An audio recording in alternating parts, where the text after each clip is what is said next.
My name is Len Nichols. I direct the health policy program at the New America Foundation. We are a nonprofit, nonpartisan public policy research institute based in Washington with offices in Sacramento. I want to talk to you today about our healthcare reform situation. I want to talk about why we're having this conversation today, a little bit about competing visions for solutions, some things about what states are doing, just a little bit about what's going on at the federal level, and then some things I think you're going to hear as the debate unfolds over time. As far as why we're having this conversation now, you know, we've always known that cost, access, and quality are the three big problems, but we don't always talk about them in a comprehensive way. We don't try to solve them in a comprehensive way. And I think there are two big reasons that we're coming back to that national conversation that we haven't had since 1992. And those two reasons are the cost of health care. In 1987, a family policy was about 7% of median family income. That's the income in the exact middle of the distribution. And today it's 17%. And what that means is, of course, is that more and more people are finding health care unaffordable, and it means that the unaffordability has moved into the middle class. You go back and remember the 92 campaign, it was really about the economy. And what was going on there was people were afraid of affording health care, but they thought it was because of the recession. Once the recession went away, they didn't worry about it so much. Well, now it's because health care costs have become so high, so it doesn't go away. The fear is constant, and it's reaching deeper and deeper into the middle class of people who are polled and participate in focus groups, and that's why the politicians are paying attention again. Second big reason we're having this conversation today versus why we haven't lately is international competition. You may remember life before NAFTA. Fundamentally, the global economy is here, it is relentless, it is amoral, and it's making it increasingly difficult for American firms to shift our relatively high cost of health care into either wages or into prices. And since they can't shift it into wages or prices quickly enough, it's coming out of profit, and that means they are much more interested in finding a solution, and therefore they're coming to Washington and state capitals and saying we need to do something about this problem, and they're being actually quite catalytic and supportive of reform, again, unlike in the recent past. As far as what I would call competing visions for how to solve our problems, I think there really are three prototypical ones that are worth paying attention to. One is markets are perfect.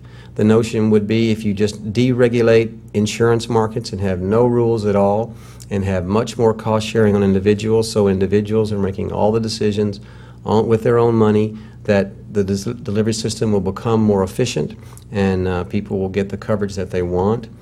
That is a very compelling vision from a libertarian point of view. Insurance markets are a bit more complicated than that, and it doesn't work so well in real life, but there is a kernel of truth there that using your own money and making your own decisions can add efficiency to the system, so we'll come back to that.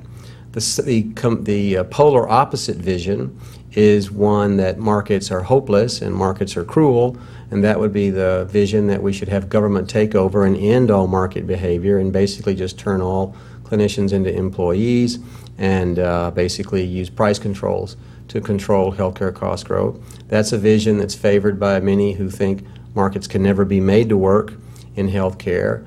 I think it's fair to say in a technical sense that could work, but it's also fair to say most Americans don't trust the government nearly enough to turn that much authority over to it, and therefore it's not really a realistic option going forward. The third vision, and this is where I think is actually where most of the conversation is for a very good reason, is what I call realism or practical idealism. And what I'm talking about here is you want to do something to make sure markets work for everyone, so you're going to have some rules on insurance markets. But you want to use markets, you want to use incentives, you want to use choice. And you want to take care of not just coverage, you want to focus on making the delivery system more efficient so we all can afford our healthcare system going forward. And really, when you think about what's coming from the campaign trail, that's pretty much where most of the politicians are, really in both parties. How can we expand coverage, and how can we make our system more efficient? They obviously have different details and different, I would say, degrees of urgency about solving the problems, but they're both trying to solve both problems at the same time, which is a very good advance. You look at the states right now, what's fascinating is sort of how many states are trying to do something rather interesting. Massachusetts actually tried to cover almost everyone and is working toward that now. California had a similar proposal and got very close to getting agreement, even though their parties are probably as far apart, even farther apart than the parties are in Washington, D.C. You look at Vermont, Illinois, Indiana's doing some very interesting things with their Medicaid program. I would say interesting conversations are going on in Washington, Colorado, New Jersey, and West Virginia, where they've appointed blue ribbon commissions to come back to the legislature with very concrete ideas about things they could do. And I would say the scope of state activity is indicative of the fact that so many people think health care is unaffordable and that we have to do something now to solve the problem. Otherwise, our economy is not going to be able to sustain this health care cost growth over time. So then I come to Congress and I see what is going on here, and believe it or not, even though it doesn't make the news very often, there really are some very important bipartisan conversations happening. And we at New America, and I would say an increasingly large group of policy analysts across the country, are pretty convinced that we're not going to do health care reform unless we do it on a bipartisan basis. And bipartisan means both parties have to see their core values reflected in the outcome. And that means for Democrats, you got to take care of everybody, especially the low income and the truly sick, the vulnerable. And for Republicans, it means markets have to be in the core of this solution, as well as choice and serious budget constraints.